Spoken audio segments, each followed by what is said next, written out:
Hello, and welcome to eLearn Basics 2.0.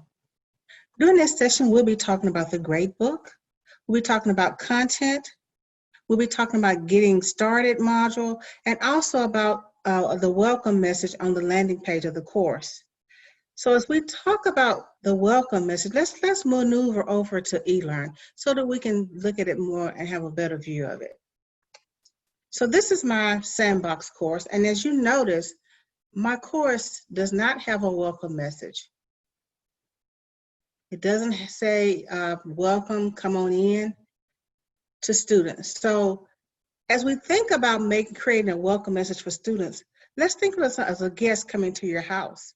You want them to feel welcome when they come to the door. You say, come on in and have a seat.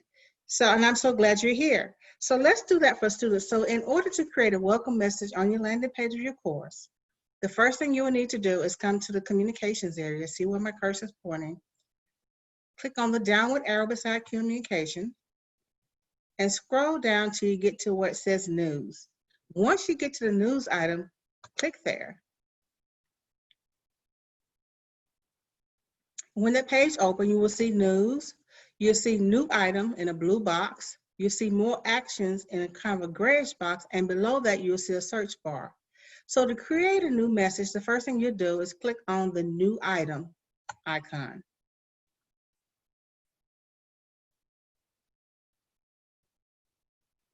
Once the page opens, you'll see a new item. You'll see general, headline, and content. So the very first thing you will need to do is to put in a headline. And so I'm going to put in welcome. Now, once I have my headline in, I move down and I then put my message in for students to view.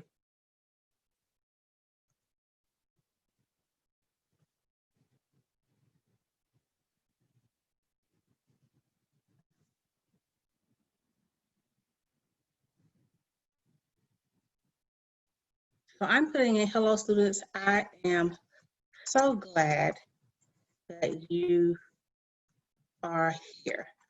And that's all I'm going to put there. Now, once I've completed my message, or you complete your message, you may need to scroll down just a little bit to see your next items, which would be your publish button. It's the blue button in the blue box. So you would click publish. And there you will see your welcome message here as a news item. See the welcome there? In order to see that welcome message on your landing page to get a view of it, please click on your course title here at the very top. So click there. And when it opens up, you'll be back on your landing page and you can view your message. So there's the message I just created for students. Now, once you complete your welcome message, let's think a little bit about what do students need to do in order to be successful in this course. So there are some things you can put into the content section. So let's go there. So we're going to click on content. There's assessment first, communication, and then content. So you click the content icon.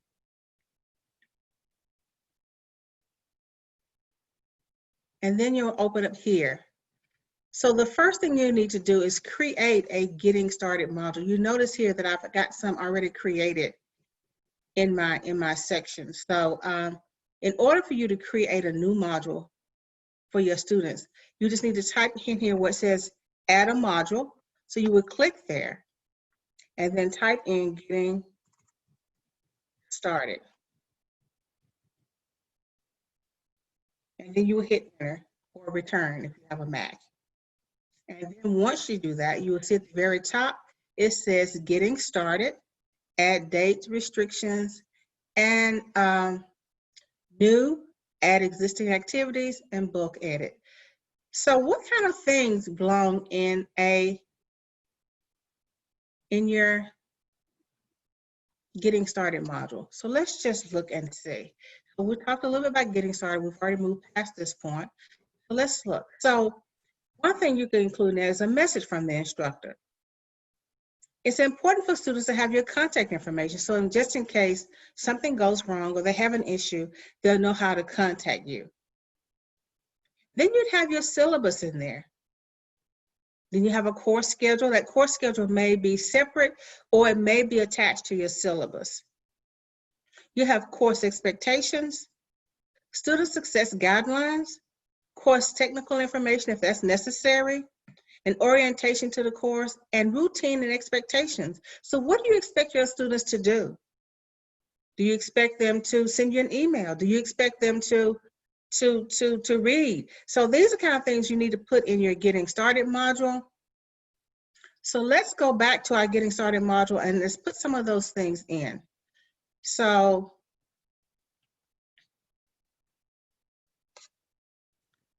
the first thing let's put in there, let's put in a instructor contact information.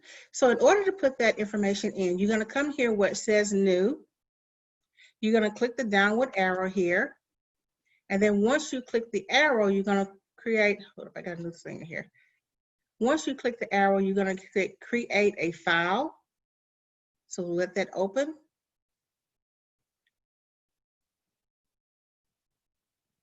And once you create a file, you have put in a title. So we're going to call it Instructor Information. So here you come down below in the big box below, and then you're going to put in your information.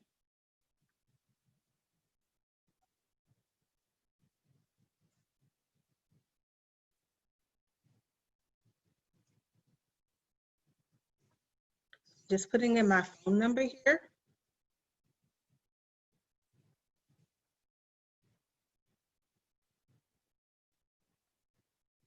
And I'm going to put in my email address.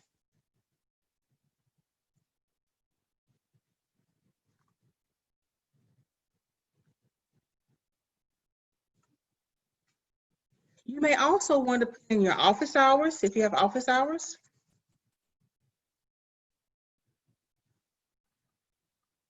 And once you've completed that, you click Save and Close.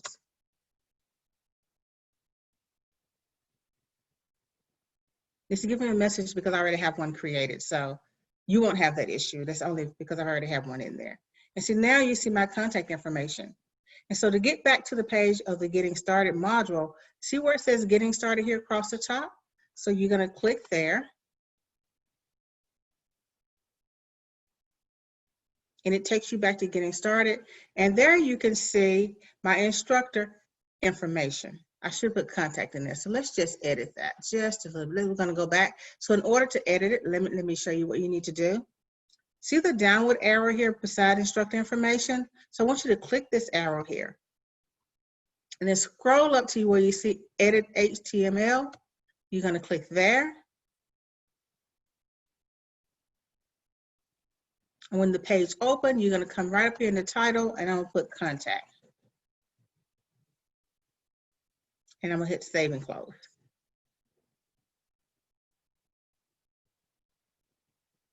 Remember, I need to go back to the Getting Started module, so I click on Getting Started right here in the blue. Click there, and that should take you back to your module. Now you can add some more information. Let's go ahead and add a syllabus to this course. So in order to upload a syllabus, I have a sample syllabus here that I've created on my computer already. So I'm going to come here to New, and I'm going to go to Upload Files. Then we'll select My Computer. And it says Upload, so I'm going to click there.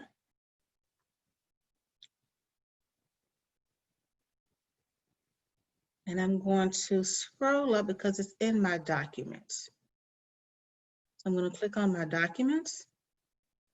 And I think I just called it Sample Syllabus PDF.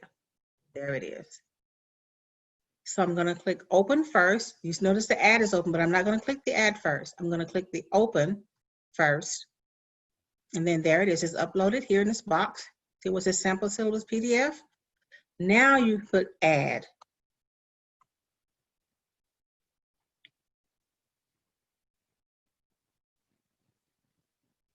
And you can see my syllabus here, my sample syllabus. So in order to add all the components to your Getting Started module, you complete that process and then title it and then put your information below in the contact information. So let's move on to setting up our grade book. So in order to set up our grade book, what we will need to do is just scroll up first to the very top, and we're going to go to assessments. See that? You're going to click on the downward arrow beside assessment. You're going to scroll all the way down to the bottom where it says grades. And you're going to go to the setup wizard. Notice that's in blue. Now, let's scroll down to the very bottom of the page. It says current gradebook settings. And you probably won't have any current gradebook settings. So you're going to click Start.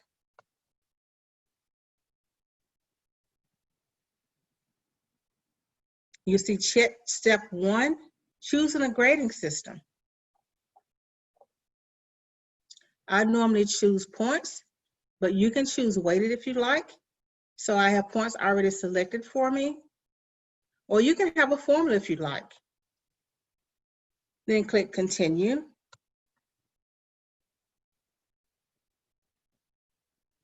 Step 2, final grade release. So you have some options here. Calculated final grade, the grade that's achieved by users based on the grading formula set up in the grade book. It cannot be adjusted without editing grade item scores. So you may not want to do that. That's not a good idea. So let's go ahead and put adjusted final grade. This allows you to modify the student's grade before they're released, just in case you need to. You may not need to all the time, but if you need to, you're going to be able to do that. So let's go ahead and click Continue.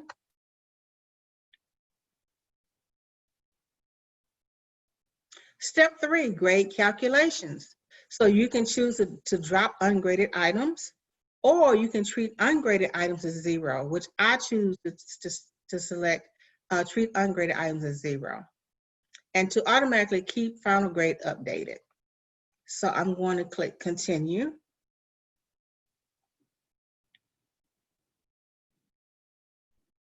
And then it says in step number 4, choose default grade scheme. Well, this is a default grade scheme, so you can't change that. So just go ahead and click Continue.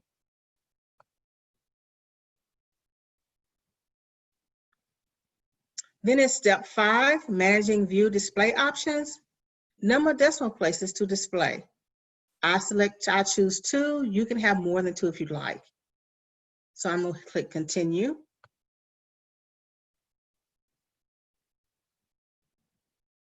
Then there's step 6, student view display options. So what do you want students to be able to see? So you want them to see points, grade, grade scheme symbol, grade scheme color. I always select color because that's just for me, because based on a student's grade, there's a color that's associated with that particular grade score. And so it helps me to be able to determine which students are doing well just by a simple glance. And so I'll know what I need to do if I need to refer a student over for services, or refer a student over to student support or anything like that, or suggest tutorial services for that student. Number of decimal places I put 0. Number of characters displayed for text items, I have 15. And then there's this final grade calculation, display final grade calculation to users. I don't click that box because I don't want students to get that grade, just in case I need to edit, like I told you previously. So I just leave that unchecked, but you may choose to check it, but I choose not to check that box.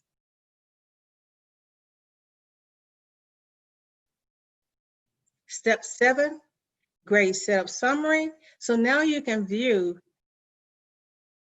everything that you asked for your grade wizard to do. So treat ungraded items as 0, automatically keep final grades updated, just in case you want to make a change. And then once you're satisfied with the display, go ahead and click Finish.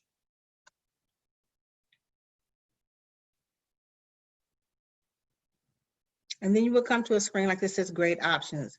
So in order to view grades, you're going to hit enter grades, and then you can see when the page opens that you'll have student's name on the left-hand side, and then my computer's on the left-hand side, and then you'll see grade items here. Now, in order to get graded items into your grade book, you're going to click here where it says Manage Grades. So I'm going to click Manage Grades there. And then we have those actions again. You have New, and you have More Actions. So let's just click New. And notice that your options, you can have an item or you can have a category. So if you have, let's say, several reflections students need to do, you may want to do a category. And so in a category does not get a grade item. So let's just show you what a category looks like. So I select a category, and I'm going to title it Reflections.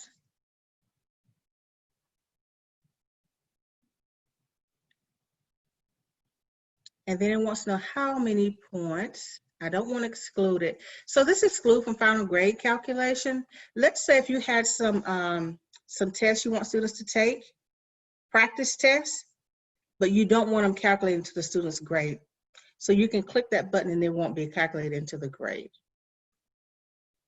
So I want to distribute points across all items because I'm going to have more than one. So I'll leave it at 10 points each, but you can also change it to be 20. You can do actually 50 points. You need to check this distributed points across all items before. Okay, and then you have some other options. Display class averages to users, display grade distribution to users, and I don't choose to do any of those things, but you can if you would like. And then I'm going to hit save and close. Now you see I have a category here, which wasn't here before, called Title Reflections. So the next time I create something, now I need to put some items underneath my reflection category. So this time I'm going to select Item. And it's going to be a numeric grade.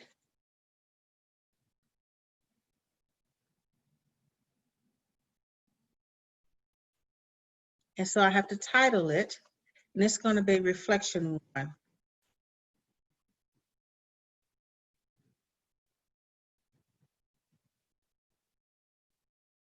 And ask you about the category. I mean, we just created a category for it. So it should be Reflections. You see that there? So it says Reflections. So you're going to select Reflections. This is going to move this Reflection 1 under your Reflections category.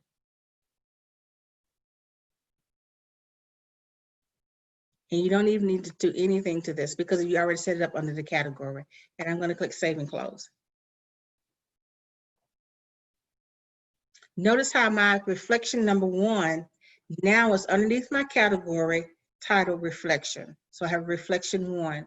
So in order to have another reflection, you would go to New and repeat that same process and select an item and put it underneath. So if you have more than one type of grade, maybe you have quizzes, you can also do that for quizzes, create a category and call it quizzes. And you want to distribute the grade across, the points across, and so it may be worth 25 points. And I'm going to save and close.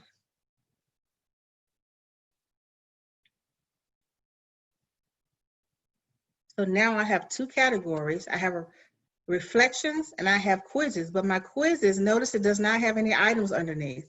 So I need to go ahead and put an item underneath my quiz. And it's going to be numeric.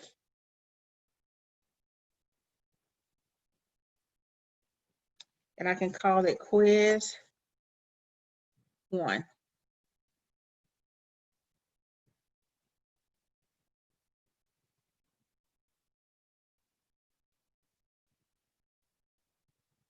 Maximum points I thought was 25. Oh, no, that wasn't right. Yeah, that's right.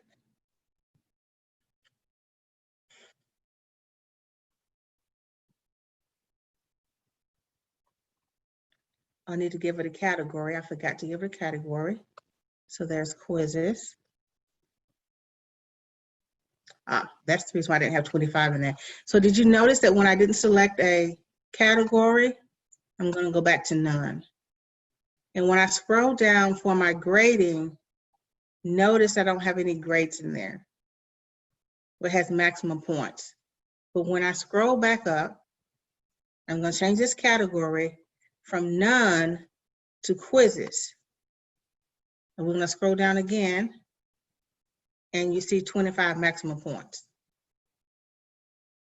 that I set up in the category area.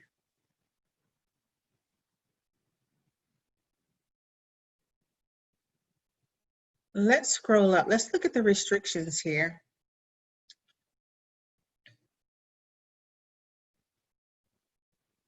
And so that's actually for your quiz. You can actually set up your quiz in the assessment area, as opposed to setting it up here in the manage grades area.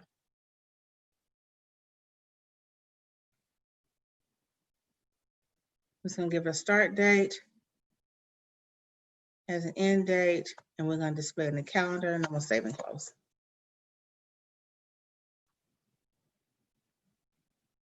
One thing to note about eLearn, that there are multiple ways to complete a project. So anything you want to do in eLearn, there's more than one way to actually get to that. As my mother said, more than one way to skin a cat. So there are more ways to do one particular task in eLearn than one. So that's just the way that I typically do it for anything that I need to complete in eLearn. And I want to thank you for joining me today as we do eLearn basics.